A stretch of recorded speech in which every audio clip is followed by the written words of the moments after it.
Hello everyone, Garnetto here. So today I am going to be talking about Doctor Who, and I'm going to be talking about a point of cross-gender regeneration. So, what do I mean by cross-gender regeneration? It's very simple. It's when a Time Lord will regenerate from one gender to another. There have been a couple of examples and a couple of implications of it. But my issue is, why is it so rare? If we have a look through sort of the history of the show, we see around about 40 to 45 regenerations. About 15 to 20 of them are on screen, or close enough to being on screen, and then the rest of them are sort of off screen but very clear. It's like we know that Barusa is still Barusa. We know that Rassilon is still Rassilon. We know the Master is still the Master. It is made very clear that that regeneration has happened, even if it doesn't have a regeneration scene behind it.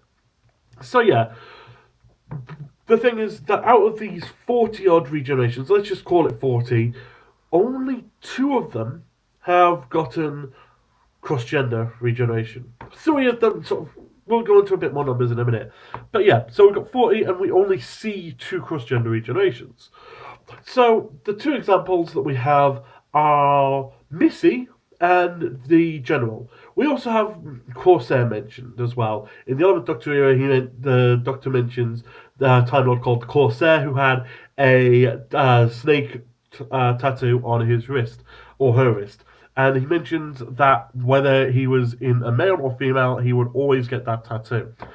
Master, we know very clearly, changed to Missy, and it is also worth noting Missy refers to the regeneration into a female as an upgrade. She seems to be very chosen to become a female. That does seem to be the thing. It doesn't seem like she just randomly became a female. Saying that the Master is a cocky, confident person all the time that would be owning the transformation, whether or not he chose to do it or not. Then we have the General, which is the biggest one because we actually see the General regenerate from the white male into the black female General. It is notable, though, that that is the only time that the General has been a male. It is mentioned that he is the 10th regeneration, meaning that she, the black female one, is the 11th. And it is noted by the 11th General that she has never been a male before, which means that 1 through 9 of the General were all female. So that means that we have got 50 odd examples, and out of them, only 4 have been cross-gender regeneration. If we want to throw the Corsair in there, then that'll probably. I mean, that's the thing, we don't know numbers for the Corsair. So if we assume that 10 of his regenerations.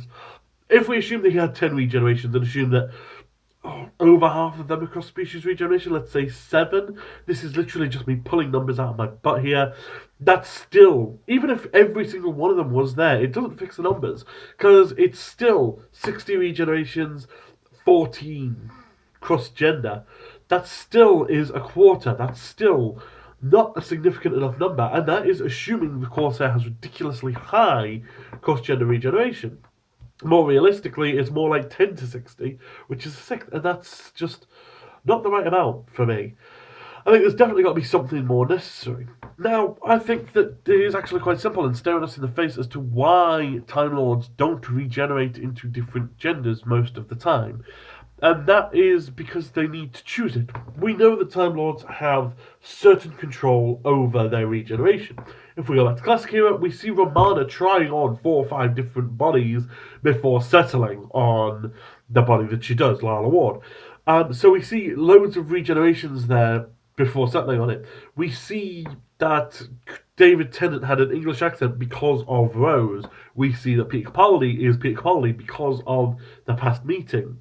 There is a lot of different times when we see control over the regenerations.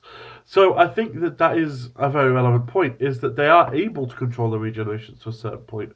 So I think that Time Lords, when they're born, are born a gender. So the Doctor was a male, the Master was a male, Romana was a female. And that is how they are born. They are born that gender. However, they are able to change gender as they regenerate. But I think that they have to sort of mentally make themselves regenerate into a different gender. I think that for cross-gender to happen, they have to actually prepare themselves and kind of know that it's going to be a sex change. They have to sort of choose that path.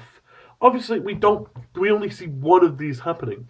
But I do think that if they don't prepare themselves to continue being a male or a female, they will revert back. That is why the general goes to a male and then goes back to a female. It is also notable that she didn't really seem to enjoy being a male. She did sort of complain and say back to normal. How do you cope with all that ego?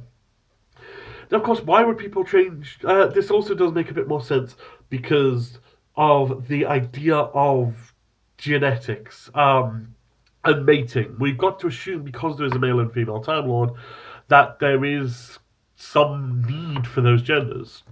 And it makes sense that you could change those gender roles, but it doesn't make sense that you would just randomly change it. That doesn't make sense. I mean, what if you're pregnant and regenerated? Or slightly more to the point, what if you were female with a male partner trying to reproduce, then you regenerate into a male? You've now got two males, nobody to get pregnant, or vice versa. I mean, we don't know enough about Time Lord reproduction to know this, but there must be a need for a male and a female.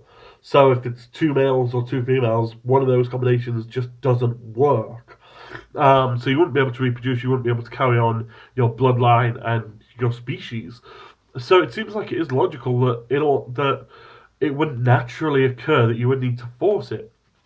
Of course, that's just my thought. That is how I feel is the best explanation for why that doesn't cause a problem with the genetic side of the Time Lords, and why there is so few examples. Like I say, if we don't count the Corsair because we don't know his numbers, it's 4 out of 50 that we actually see as a cross-species, as a cross-gender regeneration. So yeah, let me know what you think down in the comments below. Do you think I've got it right, or do you think I'm barking up the wrong tree? If you think I'm wrong, why are there so few cross-gender regenerations? Let me know in the comments below. I hope you enjoy the rest of Doctor Who weekend. And yeah, there will be a new video coming up in the next couple of days. Well, there will be quite a few new videos coming up in the next couple of days. So yeah, keep your eye out, and yeah, see you next time.